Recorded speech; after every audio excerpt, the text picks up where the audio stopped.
सरकारची याच्यात भूमिका काय जरा सभागृहांनी सरकारने जर करायला पाहिजे होता। शोक आपण मी शोक प्रस्तावानंतर बोलता येणार नाही म्हणून मी आपली परवानगी मागितलेली आहे, परंतु एका मंत्र्याला शिक्षा झालेली सभापती महोदय। विरोधी पक्ष नेते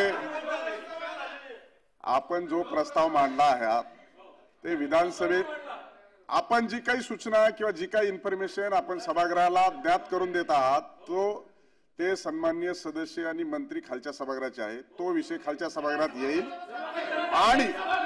आणि त्यानंतर आपल्याला देखील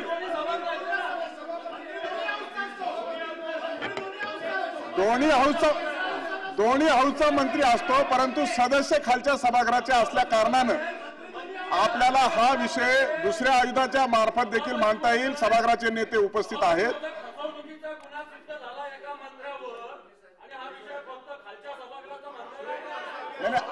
आपल्याला शोक प्रस्ताव आहे,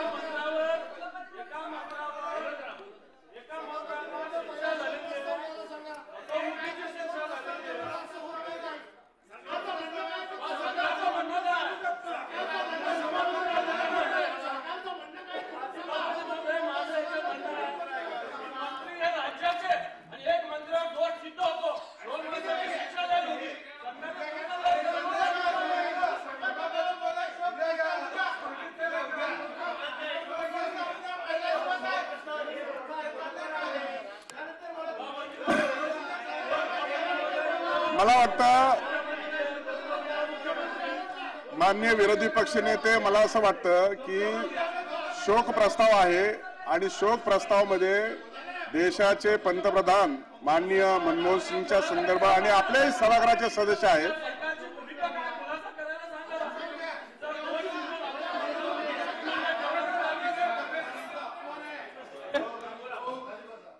सभापती महोदय, खरं म्हणजे देशाचे माजी पंतप्रधान आणि ज्येष्ठ नेते या देशामध्ये ज्यांनी मोठ्या प्रमाणात आर्थिक सुधारणा केल्या अशा मनमोहन सिंगजींच्या शोक प्रस्तावाच्या दिवशी असा गोंधळ होईल असं वाटलं नव्हतं।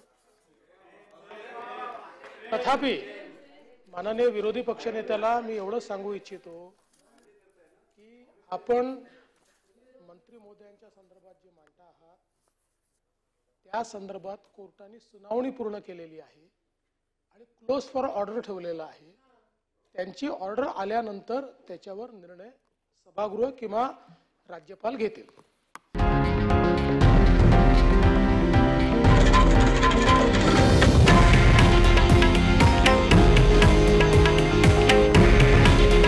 हे आहे देशातील नंबर 1 न्यूज नेटवर्क आणि आपण पाहत आहात TV9 मराठी। काळजी तुमची, हित महाराष्ट्राचं।